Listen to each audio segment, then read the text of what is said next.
Amados e amadas de Deus, hoje, dia 28, sábado, e aqui vamos ouvir mais uma mensagem de Deus, mais uma reflexão, do Evangelho.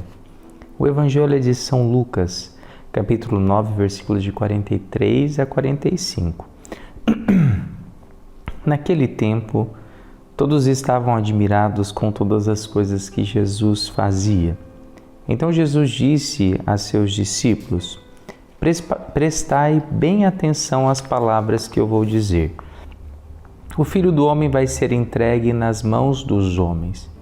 Mas os discípulos não compreendiam o que Jesus dizia.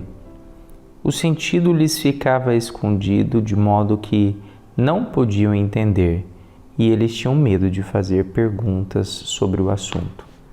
Palavra da salvação. Glória a vós, Senhor. É interessante quando nós olhamos para essa realidade de um assunto que Jesus repetiu várias vezes. Se a gente for pegar na Sagrada Escritura, por várias vezes Jesus deixou claro que ele seria entregue nas mãos dos homens, que eles iriam, judiar dele, queriam crucificá-lo, Jesus, ele abordou esse assunto várias vezes. E é interessante que por várias vezes era perceptível que a atenção dos discípulos estava voltado para outra coisa. Então Jesus estava abordando esse assunto, aí um vai lá e está querendo saber quem que é o maior.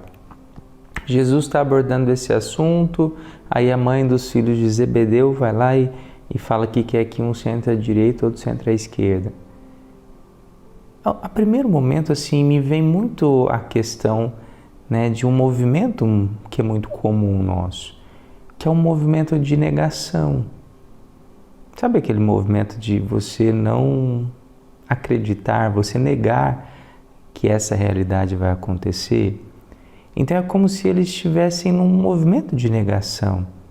Por mais que Jesus falava, eles não queriam escutar. Eles não queriam ouvir aquilo que Jesus estava dizendo. Então é interessante que esse movimento acontece muito com a gente, quando às vezes a gente só está querendo viver a parte boa da vida. E a gente nega que a vida tem a parte ruim também. O que é a parte ruim? As dificuldades, as tribulações. É a parte ruim da vida. Então me vem muito esse movimento, sabe? De uma negação. E como é difícil na nossa vida quando a gente também, em muitos aspectos, fica negando a realidade, não querendo fazer contato. E por que o movimento da negação acontece? Pela dificuldade de lidar com aquela dor. A partir do momento que os discípulos ali fizessem contato com essa realidade, que o Filho do Homem seria entregue nas mãos dos homens, que eles iriam matá-lo, crucificá-lo, eles iriam deprimir.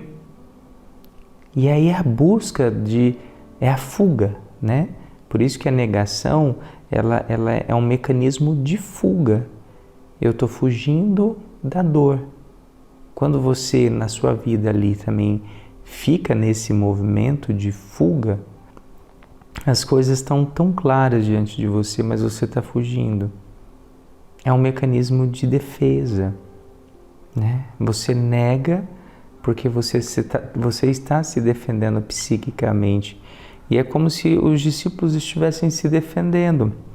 E eles tinham a opção de perguntar, porque Jesus ele era muito aberto. A gente não vê Jesus ali, sendo rude, estúpido com os discípulos. Não, sempre muito amoroso, muito cuidadoso. E eles tinham medo de fazer perguntas sobre o assunto. Mas na verdade eu acredito que não era medo. é esse mecanismo mesmo de negar, porque é muito difícil fazer contato com a dor. A gente foge, mas a gente precisa aprender a fazer contato com a dor, sim. Entender que a dor é uma realidade, presente no viver, mas a dor ela não é o fim. E uma das coisas mais lindas dessa passagem, quando Jesus ele aborda essa temática, ele sempre fala que ele vai ser entregue, que eles vão matar, que eles vão crucificar, e aí não é o fim, ou seja, o fim nunca é a dor, mas aí ele ressuscitará, Aí entra o fim, a finalidade de uma vida doada por nós.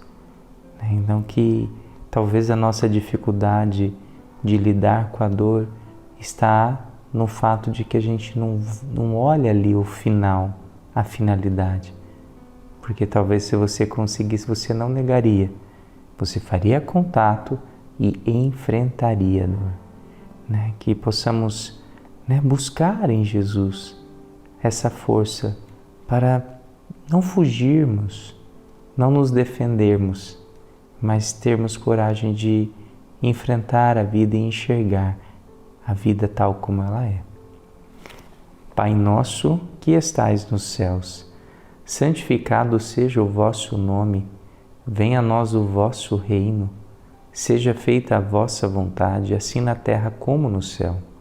O pão nosso de cada dia nos dai hoje, perdoai as nossas ofensas, assim como nós perdoamos a quem nos tenha ofendido, e não nos deixeis cair em tentação, mas livrai-nos do mal. Amém. Que o Deus Todo-Poderoso o abençoe, Pai, Filho, Espírito Santo. Amém.